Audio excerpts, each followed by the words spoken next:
Hello everyone, good morning. কেমন আছো সকলে? আশা করি অনেক ভালো আছো। মন্ডল ফ্যামিলি ব্লগের পক্ষ থেকে অনেক স্বাগত, অনেক ভালোবাসা। চলে এসেছি আরও একটি ব্লগ ভিডিও নিয়ে। আজকে আমরা সব পরিবার মিলে যাচ্ছি আদিয়োগী মন্দিরে আর কি। তাই আমরা বেরিয়েছি বাড়ি থেকে ওই বিকেল 4টে নাগাদ আর কি, কারণ সকালের দিকে যাইনি, কারণ আমরা পুরো সন্ধ্যেতে যে শোটা হয় আর কি সেটা দেখে একদম আসবো, তার জন্য আর কি। দেখো এখন বাজবে, আমরা 4টের সময় বেরিয়েছিলাম, এখন অর্ধেক রাস্তা চলে এসেছি, ওই 5টা মতো বাজবে। তাও সূর্যের রোদটা দেখো, মানে এত পরিমাণে তাপ ছিল কি বলবো। সকালের দিকে এলে হয়তো ভালোভাবে হাঁটাচলা করে দেখতেই পারতাম না। দেখো কথা বলতে বলতে চলে এসেছি, এটা হলো নন্দী হিলস। যারা আমার মানে প্রত্যেকটা ভিডিও দেখো তারা জানবে যে আমরা কিছুদিন আগে, মোটামুটি 1-1.5 মাস আগে আমরা এই নন্দী হিলসে এসেছিলাম। তখন ভোর 4টের সময় বেরিয়েছিলাম, কিন্তু তার সত্ত্বেও আমরা পৌঁছাতে পারিনি, কারণ রাস্তা এতটা পরিমাণে আর কি জ্যাম ছিল। কিন্তু আজকে বিকেল বেরিয়েছি 4টের সময়, কিন্তু তাও রাস্তা একদম পুরো ফাঁকা। মানে ভেবেছিলাম প্রথমে যে বড্ড পরিমাণে জ্যাম থাকবে, কিন্তু একটুও জ্যাম ছিল না, পুরো ফাঁকা ছিল। আর আজকে নন্দী হিলস যাইনি, যাচ্ছি এখন আদিয়োগী। আর এটা আমরা যাচ্ছি চিক্কাবালিপুরা, যেখানে আর কি একটা রয়েছে আদিয়োগী, ওখানেই যাচ্ছে আর কি। আমরা যেখানে থাকি মানে ইলাঙ্কাতে আমরা রয়েছি, এখান থেকে চিক্কাবালিপুরা ওই 1-1.5 ঘন্টা মতো আর কি দেখাচ্ছে লাগবে। জানি না কীরকম লাগবে।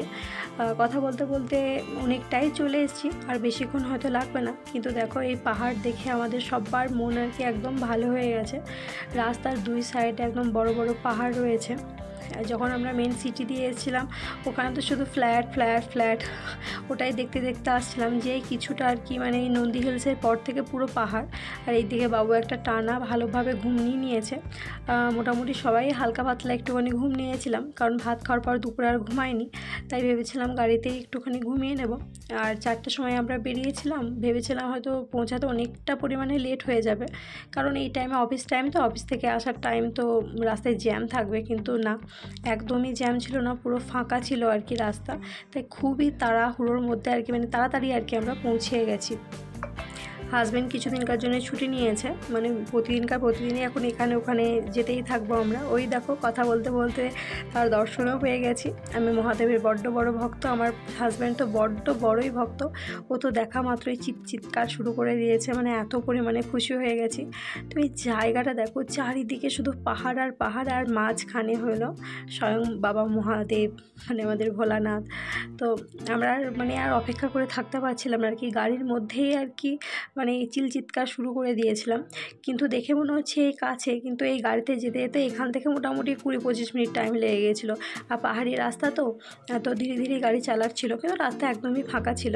দেখো পৌঁছে গেছি, আর এখানে অনেক ষাঁড়ও ছিল। আর আমার বাবু তো দেখে খুব খুশি, আমরাও বড্ড পরিমাণে খুশি। কখনো কল্পনা বা আশা করিনি যে এখানে আসতে পারবো, কারণ আমাদের বড্ড সকলেরই আর কি স্বাদ ছিল যে ব্যাঙ্গালোর যদি কোনো দিন যাই আদিয়োগীতে আসবো। তো চলেও এসেছি। আর এইদিকে দেখো চারিদিকে শুধু পাহাড় আর পাহাড়, আর মাঝখানে স্বয়ং মহাদেব। আদিয়োগী শিবের মূর্তিটি হিন্দু দেবতা শিবের উদ্দেশ্যে উৎসর্গিত।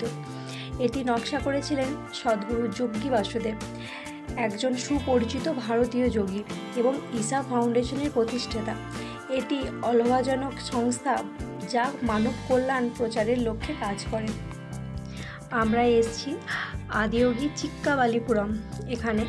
আর এই মন্দিরটি মানডে থেকে একদম সানডে অবধি আর কি খোলা, মানে প্রতিদিনই খোলা, সকাল 6টা থেকে সন্ধ্যে 8টা অবধি। আর যে নাইট শোটা হয় ওটা 7টা 20 থেকে শুরু হয়। এখানে এন্ট্রি ফিস লাগবে না, একদম বিনামূল্যে ফ্রি। আর এটির উচ্চতা হলো 112 ফিট। আর এই মন্দিরটির লোকেশন হলো আগালাগুড়িকি ভিলেজ ইন চিক্কাবালিপুরম। ওই নন্দী হিলস থেকে কিছুটা আর কি দূরেই আর কি, মানে কিছুটা আসতে হবে, তারপরেই আর কি এই মন্দিরটি। আদিয়োগী শিব মূর্তির 34 মিটার লম্বা, মানে 112 ফুট, আর 45 মিটার দৈর্ঘ্য, মানে 147 ফুট, এবং 25 মিটার প্রস্থ, মানে 82 ফুট। এটি ইস্পাতের তৈরি একটি শিব মূর্তি, যা তামিলনাড়ুর কোয়েম্বাটুর থিরু নামে অবস্থিত। কিন্তু আমরা কোয়েম্বাটুরে যাইনি, আমরা এসেছিলাম চিক্কাবালিপুরমে। আর এই মূর্তিটি যিনি নকশা করেন তিনি সদ্গুরু যোগী বাসুদেব। এটাই আর কি আমি জানলাম এখানে এসে, আমার জানা ছিল না। আর এই মূর্তিটির ওজন মোটামুটি 500 টন মতো। যাই হোক, এইদিকে দেখো নিচেতে যেটা মহাদেবের আর কি আছেন লিঙ্গ, সেখানেই আর কি পুজো হচ্ছে। তো সেখানে আর কি যারা পুজো দিচ্ছেন ওখানে থালি কিনতে পাওয়া যাচ্ছিলো, তো সেখানে থালি কিনে পুজো দিচ্ছেন। কিন্তু আমরা যেহেতু খেয়ে এসেছি, যেহেতু বিকালে এসেছি তো খেয়ে এসেছি, তাই আমরা পুজো দিইনি, আমরা ওই প্রণাম করেই তারপরে চলে এসেছিলাম। আর এইদিকে দেখো হাঁটতে হাঁটতে এখন একদম ভোলানাথের কাছে যাচ্ছি। মানে কী যে ভালো লাগছে, আমাদের পরিবারের সবারই আর কি বড্ড পছন্দ হয়েছে, মানে খুব ভালো লেগেছে তাদের।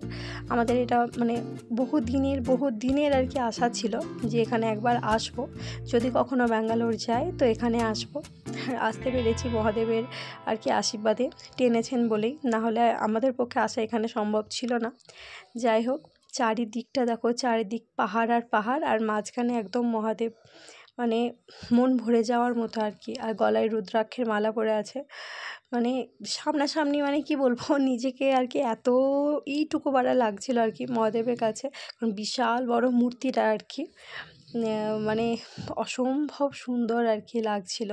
তো সবাই আমাদেরকে বলেছিল যারা এখানে এসছেন যে এখানে ইয়েতে যেও না, সকালে যেও না, বিকেলের দিকে যাবে, তাহলে ওই লাইট শোটা যেটা হয় সেটাও আর কি দেখতে পাবে।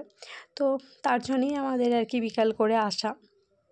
যাই হোক, সেদিন আমরা গিয়েছিলাম ইসকন টেম্পল, সেই ভিডিওটাও পোস্ট করেছিলাম, তো তোমাদের সবারই ভালো লেগেছিলো, তাই আজকে এই ভিডিওটাও আর কি পোস্ট করব, তাই একটু একটু করে আর কি ক্লিপ তুলে রাখছি। এবার দেখো সূর্য অস্ত যাওয়ার পালা হয়েছে, আকাশটাকে দেখো জাস্ট। আর এটা মহাদেবের পেছন সাইড, মানে ব্যাক সাইডটা আর কি আমরা পুরোটাই আর কি রাউন্ড দিচ্ছিলাম, আর চারিদিক শুধু পাহাড় আর পাহাড়।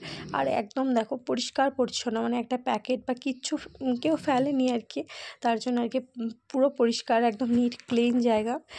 কেউ যদি এখানে ঘুরতে আসো, ব্যাঙ্গালোরে অনেকেই আছো যারা কাজের সূত্রে আছো, একবার হলেও এখানে এসো।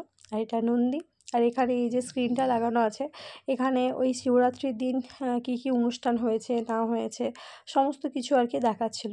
এবার দেখো তোমার সূর্য অস্ত যাওয়ার পালা আর কি। আকাশটাকে দেখে বুঝতেই পারছো, এক অদ্ভুত আর কি সুন্দর লাগছে আর কি দেখতে। আর আমরা পুরো সপরিবার মিলে গিয়েছিলাম আর কি, মা বাবা, আমার ছেলে, হাজব্যান্ড, আমার ভাই আর কি ভিডিওটা করে দিচ্ছিল।